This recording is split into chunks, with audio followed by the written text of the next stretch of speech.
कह रही हैं सोशल मीडिया पे आज जगह जगह इस तरह के वो हो रहे हैं, ये लोगों ने अपने तरीके से इस सबको कर लिया है, लेकिन इससे भक्ति का प्रभाव कुछ बढ़ नहीं रहा है। इससे हम भक्ति मार्ग की ओर नहीं जाते, इससे केवल हम अपने स्वार्थ की तरफ चले जाते हैं। हमारी क्या इच्छाएं हैं, हमारी क्या कामनाएं हैं, उन कामनाओं को लेकर हम उस तरह के उपाय करने लगते हैं, उस तरह के प्रयोग करने लगते हैं। और जो बताने वाले हैं उनकी भी तो कुछ कामनाएं हैं, उनकी वो कामनाएं पूरी होने लगती हैं। उनके लिए यही तंत्र है। तंत्र क्या है? ये माइक्रोफोन जो रखा है सामने, ये भी एक तंत्र है। कैमरा जो चल रहा है, ये भी एक तंत्र है। हम हाथ से पूजन करते हैं, ये हाथ और मुंह का जो संबंध बनता है, ये भी एक तंत्र है।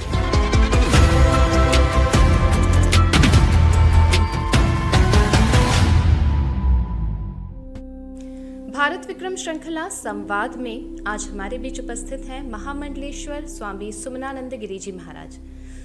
महाराज जी, आपका स्वागत है हमारे आज के संख में।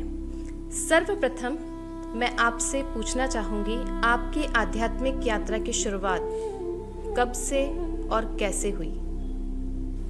आध्यात्मिक यात्रा की शुरुआत एक ऐसा प्रश्न है आपका।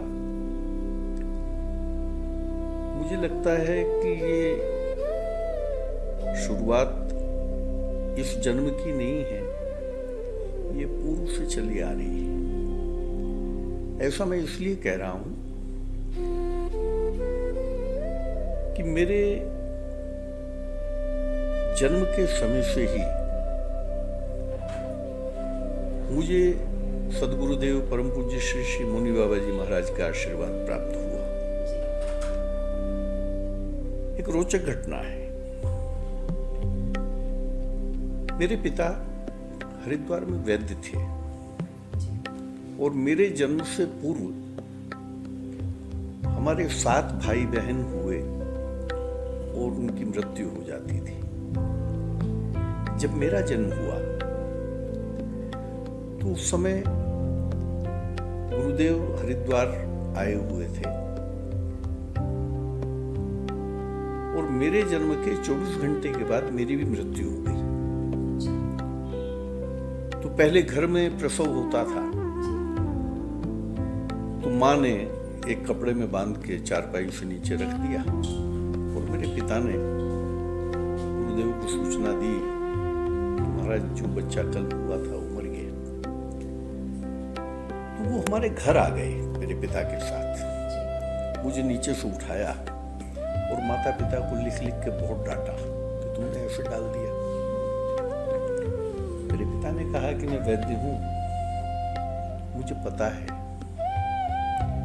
और हमारे 6-7 बच्चे पहले ऐसे ही मर गए, इसलिए मुझे पता है कि ये भी नहीं रहा।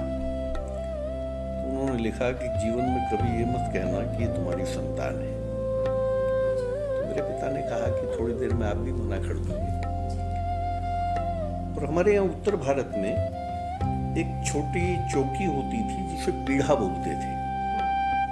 तो हमारे घर में एक पीढ़ा था, उस पीढ़े पे बाबा मुझे लेके लेट गए और मुझे छाती पे रखा। 6 दिन और 6 रात एक ही अवस्था में लेटे रहे। 7वें दिन मेरे प्राण आए थे। तो हमारे यहाँ ऐसा कहते हैं कि ब्राह्मण द्विज कहलाता है। ब्राह्मण के 2 जन्म होते हैं, एक जन्म के समय और एक यज्ञोपवीत जब होता है तब उसका दूसरा जन्म होता है। लेकिन मैं अपवाद हूं, मैं त्रिज हूं, मेरे 3 जन्म हुए। एक मां के गर्भ से, एक बाबा के द्वारा और तीसरा यज्ञोपवीत के समय। तो मेरे 3 जन्म हुए। मैं आपको बताऊं कि पिता हमारे बहुत धार्मिक व्यक्ति थे, बड़े आध्यात्म मार्ग के पथिकी थे।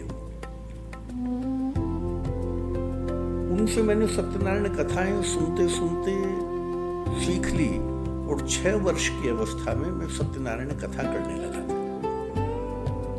आध्यात्मिक यात्रा कहाँ से शुरू हुई आप पूछ रही हैं, तो 6 वर्ष की अवस्था में जिस समय बच्चे खेलते हैं, उस समय मैं खेल में भी कथा करता था।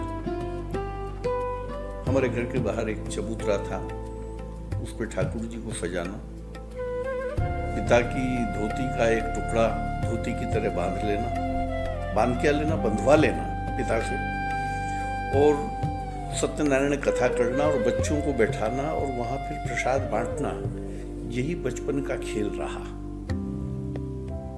होते होते जैसे जैसे ये बड़े हुए तो फिर रुचि रामचरितमानस में गई।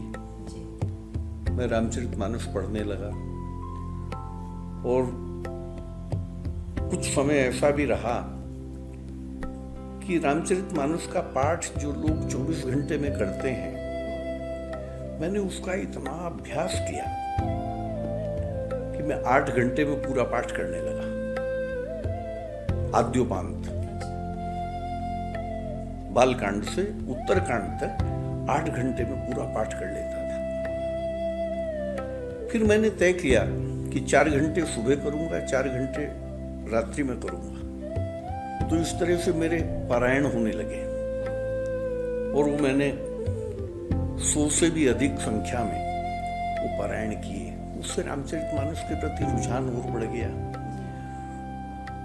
परिवार में धर्म अध्यात्म का एक वो था, तो संस्कार वहां से भी मिलते रहे। फिर धीरे धीरे संतों के संपर्क में भी आने लगा। तो होते होते होते होते पढ़ाई अपनी जगह चलती रही, लेकिन ये यात्रा चलती रही, मुझे लगता है। आपने बताया कि बाबा ने जैसे ही आपको मृत रूप में देखा था और उन्होंने अपने सीने से लगा के वो एक ही अवस्था में 6 दिन तक लेटे रहे। उसके उपरांत बाबा आपको वहीं अपने माता पिता के मेरे पास पिता के पास, क्योंकि बाबा का कहीं कोई आश्रम नहीं था, कोई स्थान नहीं था, और ये पदयात्रा करते थे, पैदल ही घूमते थे। तो मेरे पिता बीच बीच में कहा करते थे कि आपका है, आप इसे ले जाओ। तो बाबा कहते थे अभी कोई स्थान है नहीं, आश्रम है नहीं, और अभी कहाँ ले जाएंगे, अभी इसे पढ़ाओ। तो मुझे भी ऐसा ही लगता था, क्योंकि ये कथा हमने माँ से भी सुनी, पिता से भी सुनी, और जो हमारे परिजन थे उन सब ने भी बताया।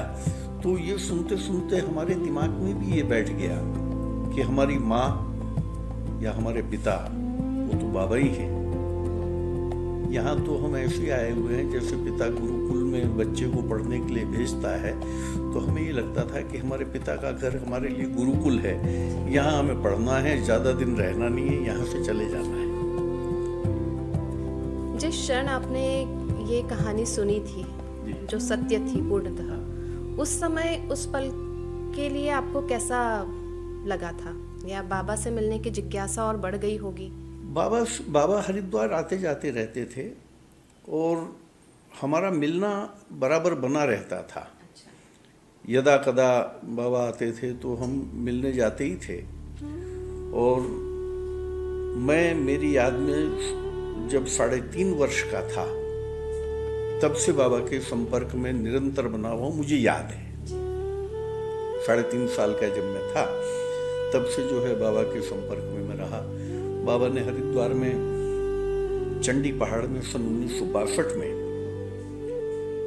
कुंभ हुआ था। तो उस कुंभ के दौरान वहाँ ये जो कैलाशानंद जी महाराज हैं अभी, इनके काली मठ जो आश्रम है उसके पीछे एक गुफा थी जिसे काली खो कहते थे, और वहाँ नीलकुंड था।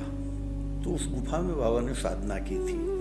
तो सन 1962 में मैं वहाँ जाया करता था। उस समय मैं 3.5 या 4 साल का रहा था। तो हमने बाबा को उस रूप में देखा है, तपस्वी के रूप में। जो कि बाबा वहाँ तपस्या करते थे, फिर उज्जैन में मौन तीर्थ की स्थापना के पीछे का उद्देश्य आपका क्या था? मेरा उद्देश्य सच ये है वैशाली जी कि मेरा कोई भी अपना उद्देश्य नहीं रहा। जीवन की धारा जिस ओर चली मैं उसके साथ चलता रहा। उसके विपरीत कभी भी दौड़ने की कोशिश मैंने नहीं की।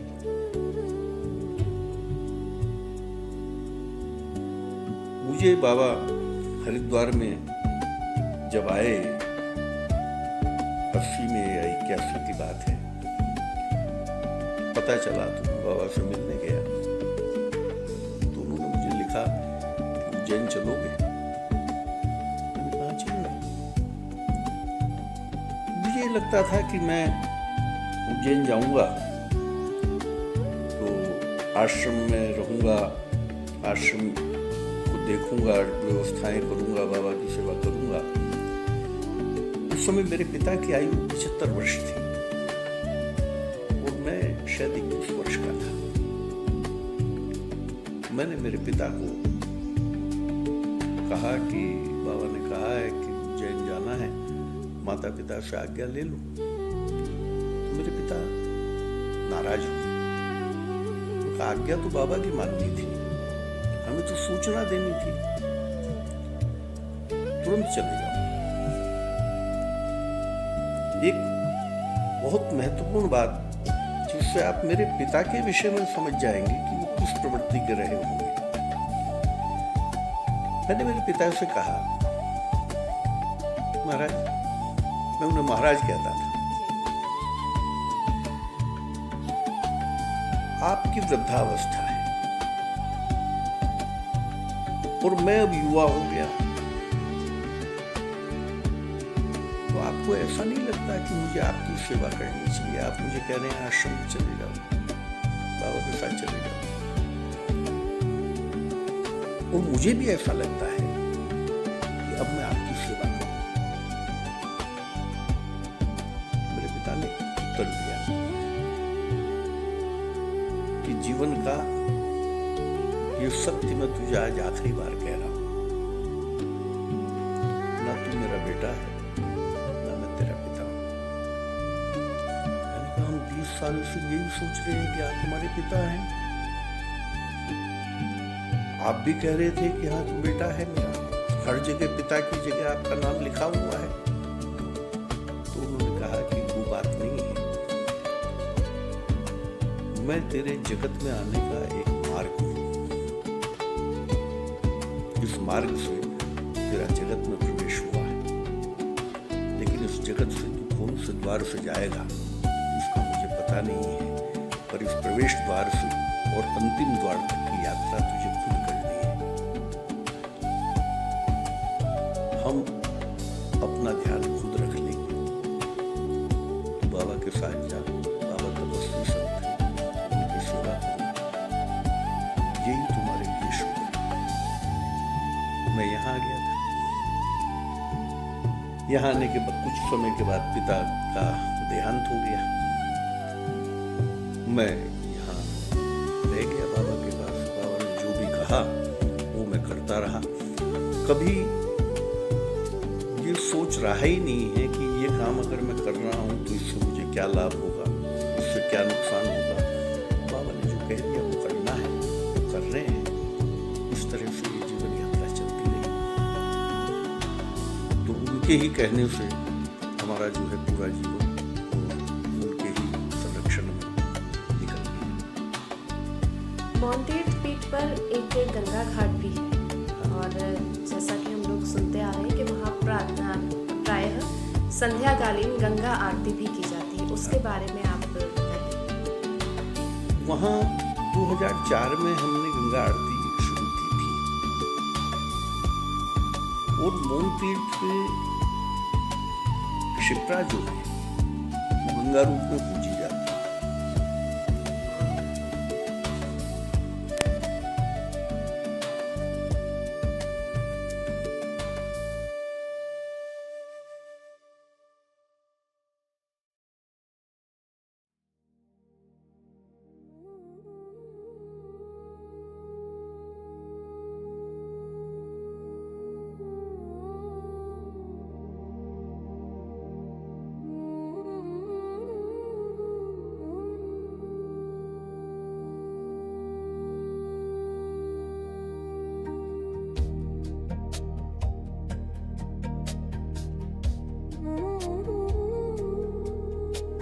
ऐसा है, आपका जो प्रश्न है कि आप यहाँ आए तो आपका मन यहाँ कैसे लग गया, मैं एक बार 67 में उज्जैन आया था, 67। तब बाबा मोहन तीर्थ पहुंच गए थे, गंगा घाट पे वास था, लेकिन व्यवस्थाएं नहीं थी। सब ऐसा ही था कि बेसाब की धर्मशाला थी और उसमें बाबा रहा करते थे। कच्चा पूरा घाट था, लिपते थे हाथ से, वो सब मैंने देखा था। फिर मैंने जैसा बताया कि मैं रामचरितमानस पढ़ता था, तो रामचरितमानस में एक प्रसंग आता है उत्तरकांड में कि काकभूषुंडी जी महाराज का जन्म अयोध्या में हुआ था और अयोध्या में अकाल हुआ तो उन्होंने अयोध्या छोड़ दी थी। और तुलसी लिखते हैं कि भुषुंडी गरुड़ को सुनाते हुए कहते हैं कि गयो उज्जैन सुनू रगारी, हे गरुड़ मैं उज्जैन चला गया। उज्जैन में अकाल नहीं था क्योंकि यहां महाकाल है। उज्जैन की भूमि भी ऐसी भूमि रही कि यहां डगडग रोटी पग पग नीर कहावत थी।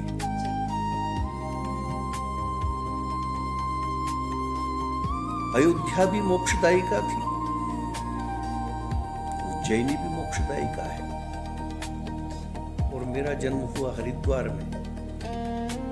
हरिद्वार को मायापुरी कहते हैं, वो भी मोक्षदायिका है। जैसे भुषुंडी से एक मोक्षदायिका छूटी थी और दूसरी मोक्षदायिका मिली थी, ऐसे ही मेरे से भी एक मोक्षदायिका छूटी थी और दूसरी मोक्षदायिका मिली थी। दूसरा, मैं गंगा तट पे था, हरिद्वार गंगा तट पे, और यहां मैं गंगा घाट आ गया था। ये तो मेरा एक सोच है और मुझे लगता है कि जैसे भुषुंडी अयोध्या से उज्जैन आ गए थे, ऐसे ही मैं भी हरिद्वार से उज्जैन आया। और उज्जैन आने पे भुषुंडी ने महाकाल की सेवा की तो उसे गुरु मिले। विप्र एक वैदिक शिव पूजा, एक वैदिक रीति से, क्योंकि यहां तंत्र का प्रभाव था। तो एक ही ऐसा विप्र था जो वैदिक रीति से शिव की पूजा करता था, उसे भुषुंडी ने गुरु बनाया। तो मुझे भी उज्जैन में आके गुरु मिल गया। ध्यान देना, मुझे उज्जैन में केवल गुरु मिला है। माँ बाप तो मुझे मेरे जन्म के 24 घंटे के बाद ही मिल गए थे। बाबा को मैं मेरे माता पिता के रूप में ही देखता रहा और यहाँ आके मेरा मन लग गया।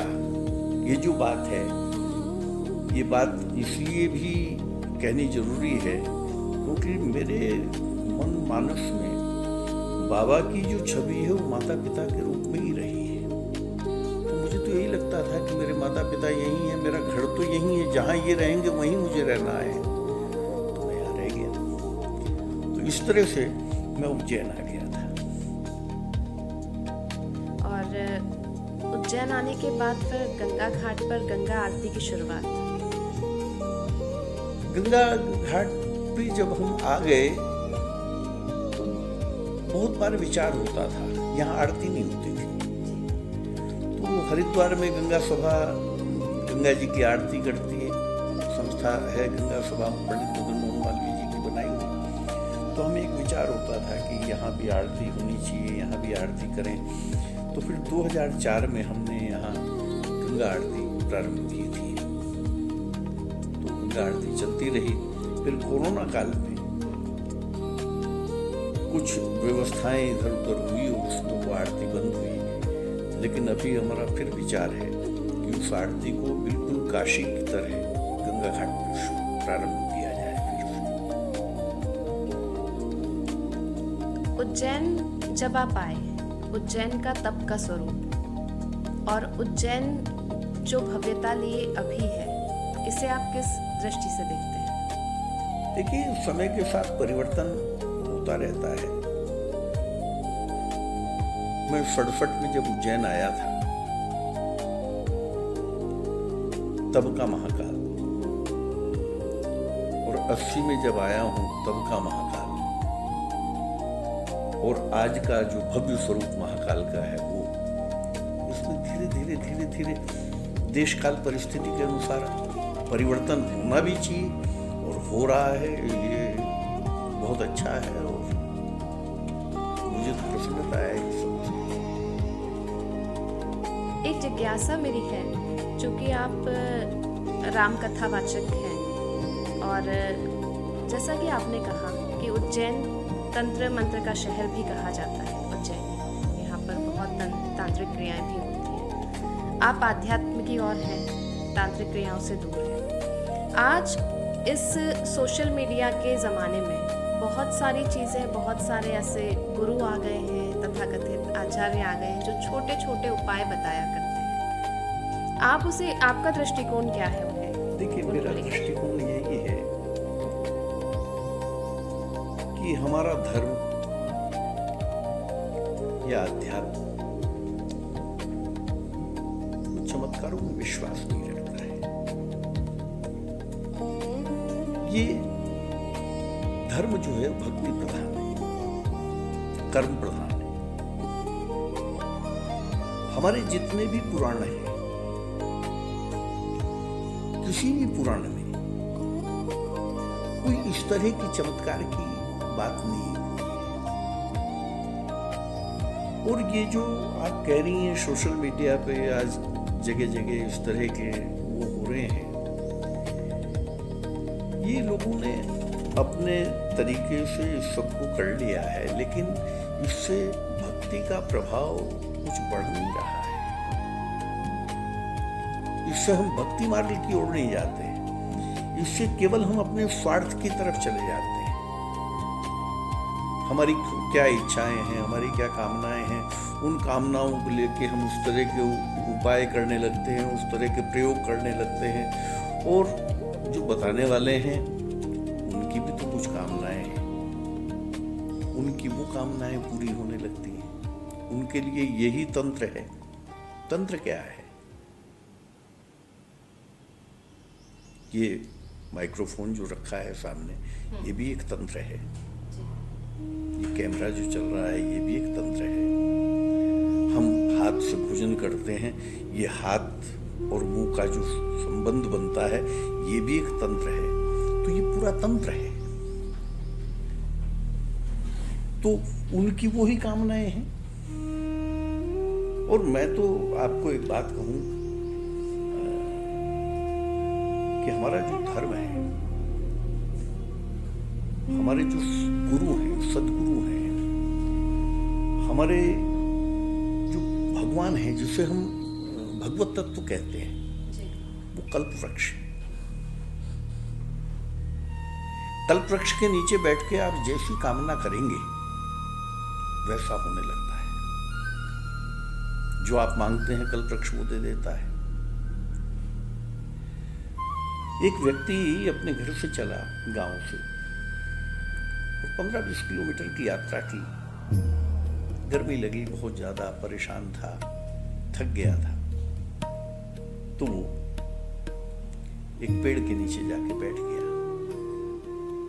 उसे नहीं पता था कि ये कल्पवृक्ष है। उसके नीचे बैठा था, प्यास लगी थी, सोचने लगा कि पानी मिल जाता तो अच्छा था। तो कल्पवृक्ष के नीचे कामना की, तुरंत जल उपलब्ध हो गया। गर्मी में बड़ा शीतल जल उसने पिया, इतना स्वाद, ऐसा जल तो पहले पिया नहीं। थोड़ी देर जल पी के बैठा रहा, फिर उसे भूख लगी। अगर मैं भोजन ले आता तो यहाँ बैठ के कर लेता। अच्छी हवा चल रही है, वृक्ष की अच्छी छाया है, भोजन उपलब्ध हो गया। भोजन किया। भोजन करने के बाद थोड़ा प्रमाद हुआ, आलस्य हुआ।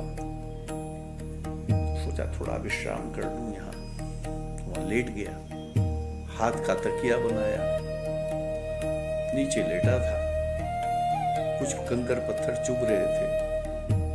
सोचता है कि अगर तकिया ले होता तो बहुत अच्छा होता, तो वहां बिस्तर की व्यवस्था होगी। तो बिस्तर पे लेटा, लेट के 2 घंटे सो भी गया। सो के जब उठा तब उसे लगा कि ये कितना बड़ा आश्चर्य है।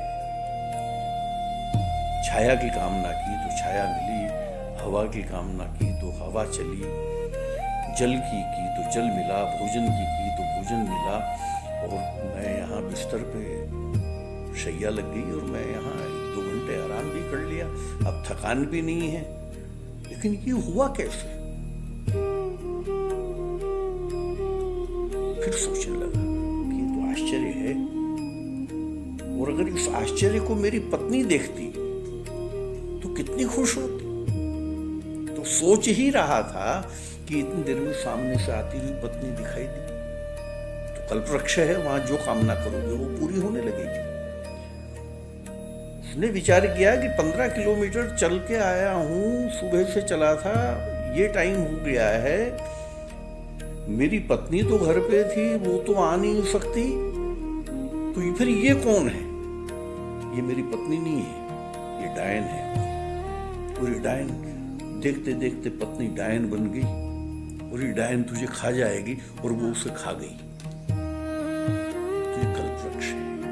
हमारे शास्त्र, हमारे धर्म ग्रंथ, हमारी विद्याएं कल्पवृक्ष है। इनके नीचे बैठ के आप जो कामना करोगे वो आपको मिलेगा। आपको किसी तंत्र में इसमें पढ़ने की आवश्यकता नहीं है। वो भी इसका ही आश्रय करते हैं, जो तांत्रिक बने हुए हैं उन्हें भी वही मिलता है। मांग अपनी अपनी है।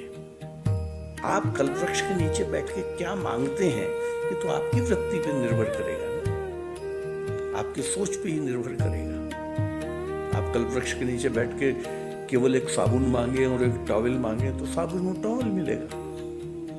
आप उस परमात्मा को मांगो तो परमात्मा मिलेगा। मौन तीर्थ पर वेद पाठशाला भी संचालित की जाती है। आपको क्या लगता है जो नई पीढ़ी है उनका झुकाव आध्यात्म की ओर हो रहा है? देखिए, नई पीढ़ी आध्यात्म की ओर जा रही है, इसमें कहीं कोई संदेह नहीं। लेकिन जो आपने वेद पाठशाला की बात की, हमारे यहाँ 18 वर्षों से ये वेद पाठशाला संचालित है।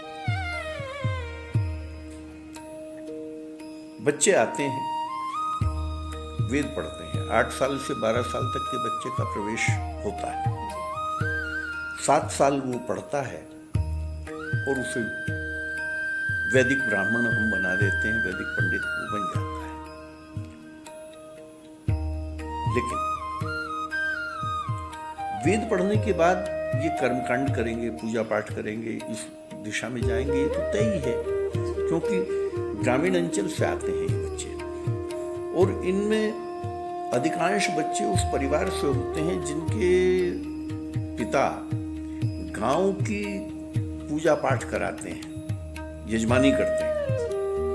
तो पिता को लगता है कि बच्चा पढ़ जाएगा तो उसकी प्रतिष्ठा गांव में और बढ़ जाएगी, तो मेरा नाम करेगा।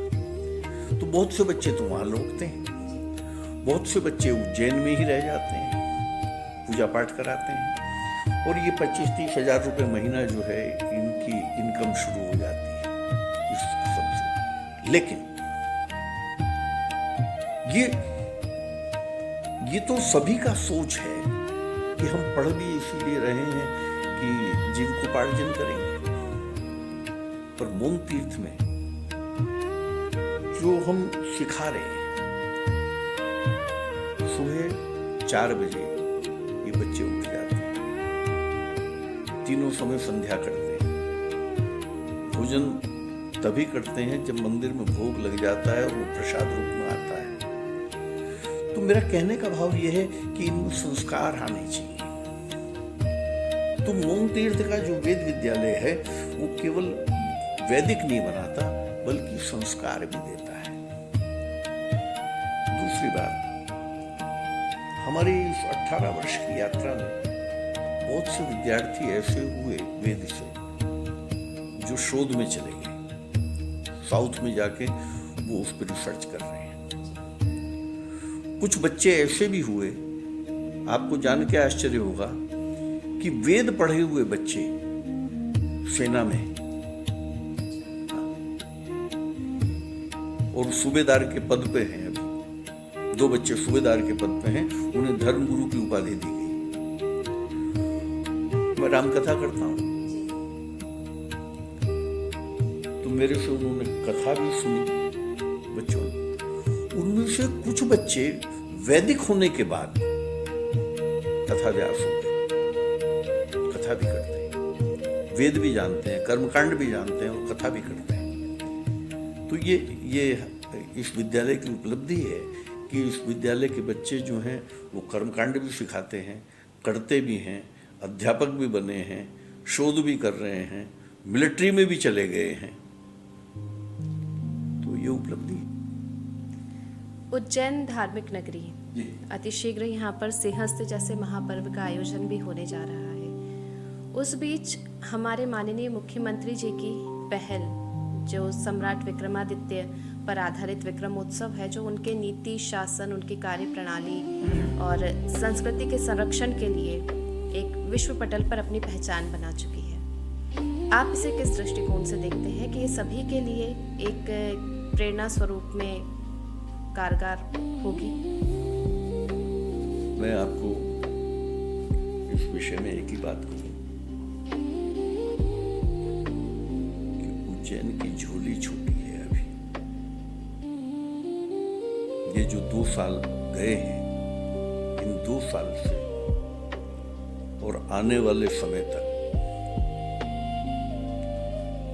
उज्जैन की झोली छोटी पड़ रही है। दाता की दातारी में कोई कमी नहीं। मोहन जी जिस ढंग से उज्जैन का विकास कर रहे हैं, मैं आपको कहूं कि हमारे आश्रम में राजनीति खेल कूद के बड़ी होती रही। हमने श्यामाचरण शुक्ल जी से लगा के और अभी मोहन जी तक के सारे ही मुख्यमंत्री देखे, लेकिन मोहन जी का होना उज्जैन के लिए भूतो न भविष्यति, ना हुआ है ना होगा। उज्जैन मांग नहीं रहा है। उज्जैन कुछ मांगे, उसे मांगने से पहले मिल रहा है। इसलिए मैं कह रहा हूं कि उज्जैन की झोली छोटी है। तुम सोच नहीं पा रहे कि तुम क्या कर सकते हो। अभी उज्जैन में बहुत कुछ हो रहा है। भारत विक्रम संवाद श्रृंखला के माध्यम से आप हमारे आज के युवाओं, जो सोशल मीडिया की ओर पूरी तरह से जिनका झुकाव बहुत ज़्यादा बढ़ रहा है, पाश्चात्य संस्कृति की ओर जो बढ़ रहे हैं, उन्हें आप क्या संदेश देना चाहेंगे? पाश्चात्य संस्कृति के लिए तो मैं इतना ही कहूंगा कि जो सूर्य हमारे यहाँ पूर्व में उदित होता है ना, पश्चिम में जाके तो वो भी डूब जाता है। तो पाश्चात्य की संस्कृति को अगर हम देखें तो आखिर में हमें डूबना ही है। हमें अनुसरण तो पूर्व का करना पड़ेगा। और पाश्चात्य जगत के जो लोग हैं वो भी आज आपकी संस्कृति की ओर देख रहे हैं। तो हमें जो है अंधानुकरण से बचना चाहिए और अपनी मौलिकता को पहचानना चाहिए। हम क्या हैं, हम क्या थे और अब हम क्या हो गए हैं, उस पर विचार करना चाहिए। तो मैं तो युवाओं को यही संदेश देता हूं कि अपनी मूल से, अपनी जड़ों से हमें जुड़ना चाहिए। गुरुदेव, आपकी प्रेरणा, आपका मार्गदर्शन भारत विक्रम संवाद के माध्यम से युवाओं को मिला, समाज को मिला। आपने अपना अमूल्य समय हमें दिया, इसके लिए हम आपके बहुत बहुत आभारी हैं।